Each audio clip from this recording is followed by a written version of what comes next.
Change a pigment a couple different colors. I mean, I can do both, but I can't do both at once. That's what I'm wondering. All right, I'll run with that one. Then after that, you guys get to see some cool videos. I'm also going to do a density experiment. A physics professor taught me this, and it's chemically relevant. I'm going to do it with these two sodas. So, in this beaker, I have water. Hopefully, there's enough water in here. But I have a Diet Pepsi and I have a Pepsi. Does anybody know the difference between these two? Anyone tell me? One has aspartame in it. Yes, and what's the other one have? Sugar. High fructose corn syrup, should be more precise. Is it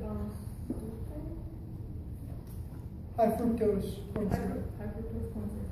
So, yes, Diet Pepsi has aspartame and Pepsi has high fructose corn syrup. Now, high fructose corn syrup is more dense than aspartame is. And provided I put enough water in here, you'll be able to see that this will float in water. Can anyone see that? I'm going to move out of the way for the rest of you. Whereas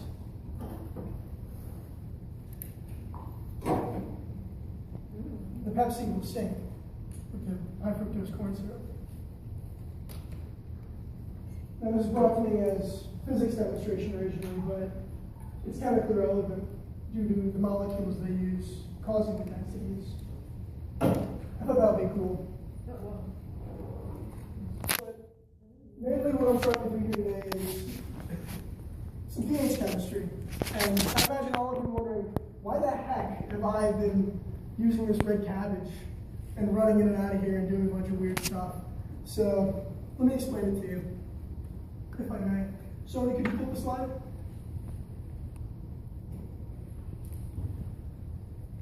In this beaker right here, and I've heated it, I've done a pigment extraction on this red cabbage. And I'm about to filter it out. You can see the coloration of it. Before it was pure water. Just going to turn this on.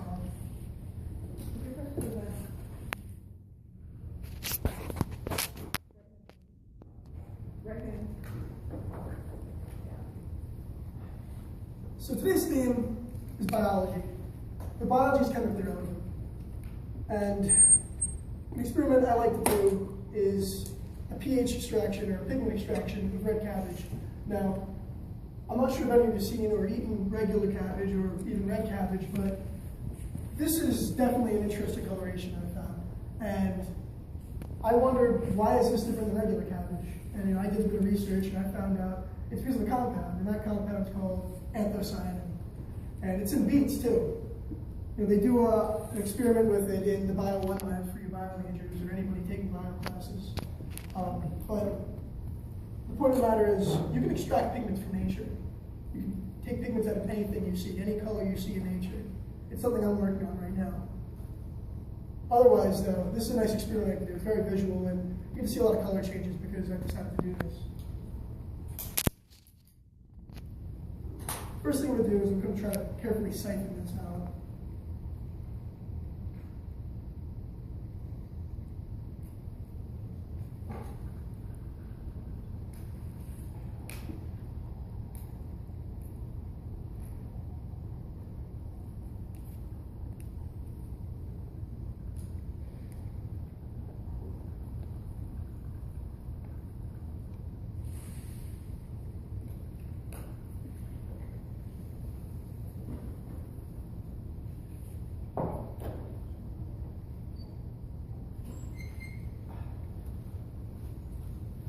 This class of compounds is known as betalins, and they can be extracted with water, only water. Just like tea, for instance. Like when you guys steep tea, and you enjoy a nice cup of coffee. Well, you end up with this compound when you're done. There's a lot of enzymes in here, but mainly there's a compound we're looking at in question. That's anthocyanin. It causes this purple coloration at a neutral pH.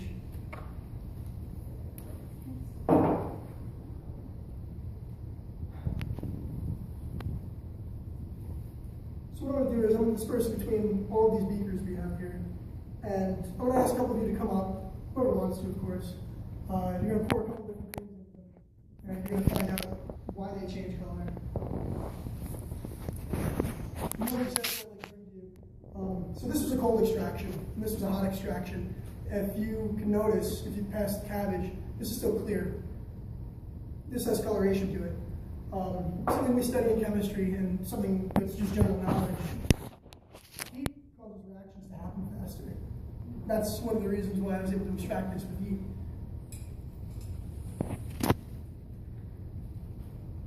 So I'd like some volunteers. Who would like to volunteer?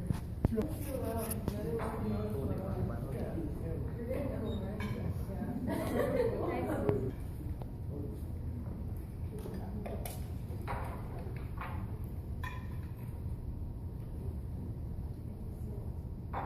looks cool. Well, that's going to change.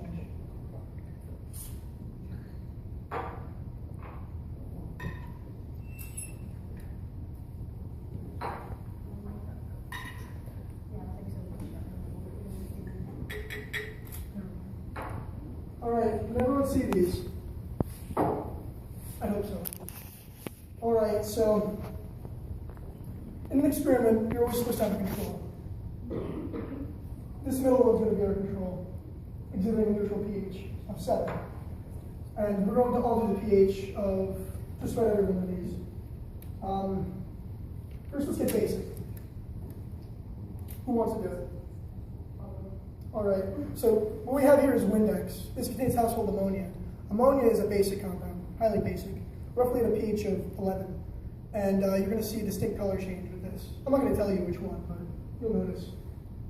Taylor? So should I pour it or spray it? No, you're going to spray it into the speaker.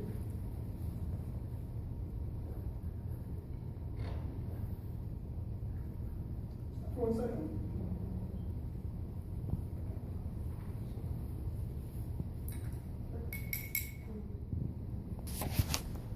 Can everyone see this? I'd like you to continue to do it. Now it's color of the Windex. Now, most people would think, well, maybe it's just changing the color of the Windex. Keep going. It'll change color. Oh, green. Yes.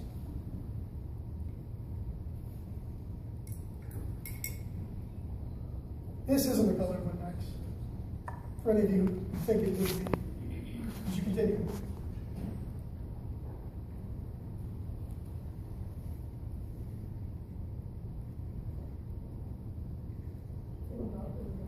Yeah? Keep going. Keep going. Wow. You'll know the color when it comes out.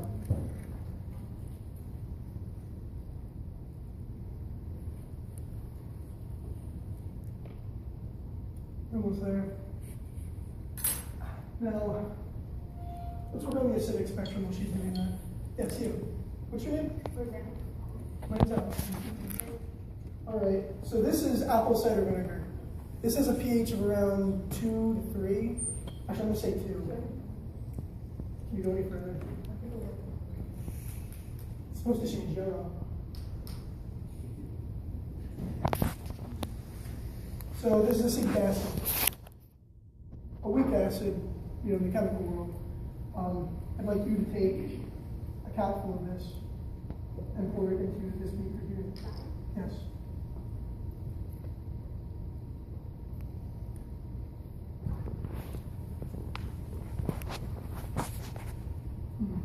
Love to be able to change that one. Yeah. I think that's the farthest it'll go. Yeah, I want to change that. I really wanted to change yellow too. Maybe we'll make more of it in the bigger beaker.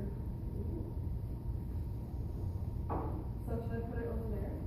Yeah, Oh, yeah. that's on the far end of the Oh, spectrum. I thought it was pretty much. Show off to our friends. This distinct pink coloration comes from an acidic medium.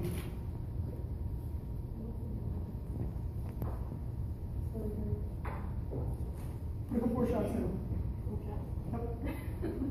And I'm going to keep you in charge of all the acidic experiments. So after you're done with that one, I want you to do the same thing with the lemon juice here, which has a slightly higher pH. Yes, put the lemon juice in here. How about you do 3 each?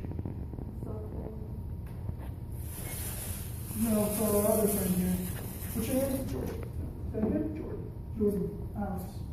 So I have in this bag here is household grade baking soda. You have to be really careful with this stuff now, it's dangerous. It's all over the place, so it's worth start. I knew this was going to happen. Baking soda's always a mess.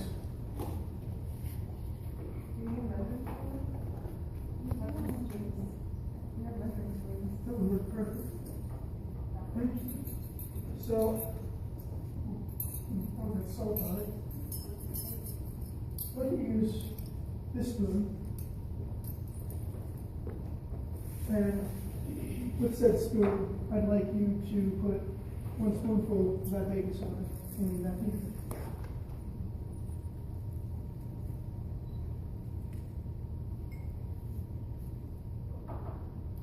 Now pick it up, please, and just stir it like so. We can use a spoon together, right?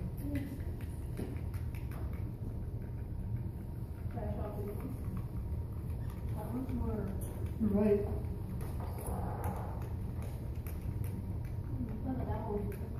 More? Seems like that's what Yeah. This one's still retaining more of the purplish qualities. That's like blue raspberry. Good. Please place it down.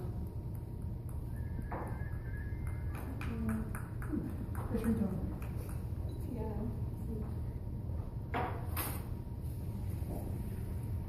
Here I have seltzer water. Seltzer water is carbonic acid. You know, you guys drink soda, I'm sure, right? Some of you at least. This is blow up on me. I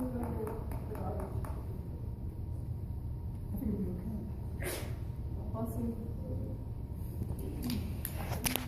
So to give you all an accurate range of what we're looking at here today, as I said earlier, please disregard that I had said this had a pH of 2 and this had a pH of 3. It was the other way around. This is a pH of 2, this is a pH of 3, and carbonic acid, seltzer water, has a pH of roughly 5.5.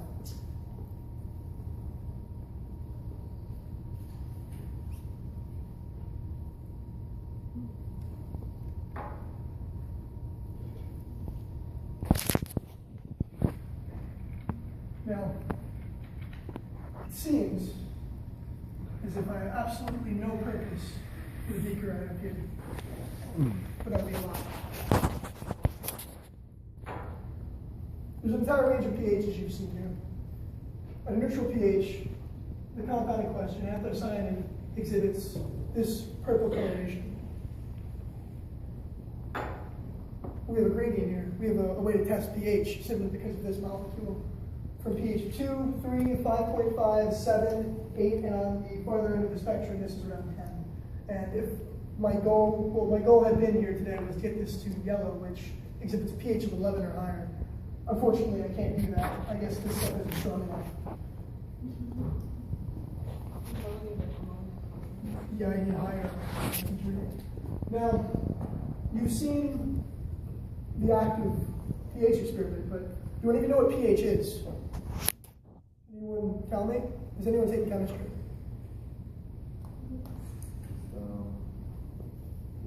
Well, it's a negative log of the concentration of hydrogen. Yes, hydrogen ions. And this plays a large role in chemical activity and mainly enzymatic activity. Now, in biological systems, we have a buffer. I'm not sure if you guys are aware of this. We have a blood buffer. It's called the carbonic acid buffer, or the carbonate buffer. And I'm about to make it, actually. You could do it. It's very simple.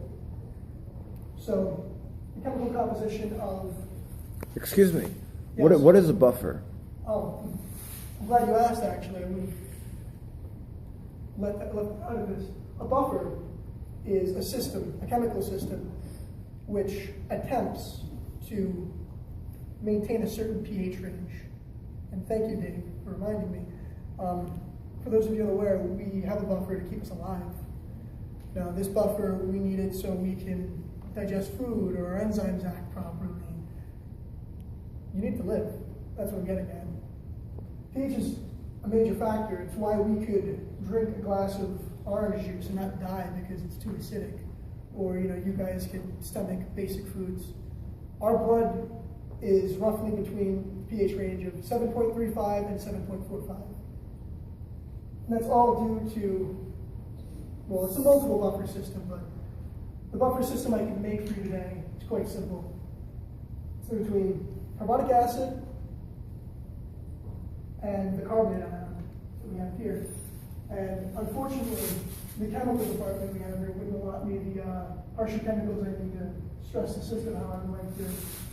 But with a buffer, you can stress a chemical system, but it will always retain its qualities until the buffer is broken. Now, what will happen is, for instance, say that you were to ingest a little bit of hydrochloric acid. Now, that would definitely be harmful for your body, but you have a natural buffer system to combat that.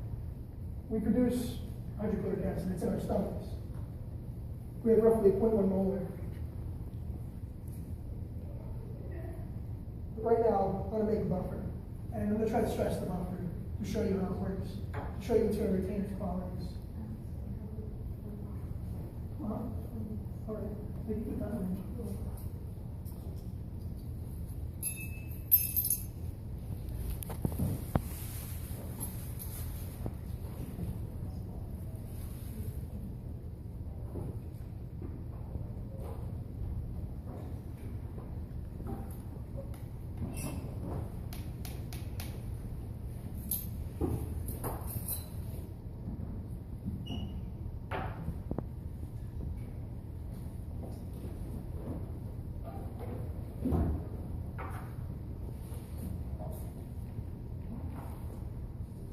And in this beaker, a buffer has been made.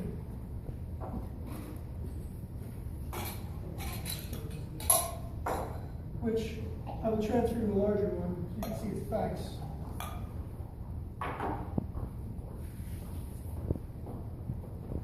So we take something more acidic, something that would offset the pH.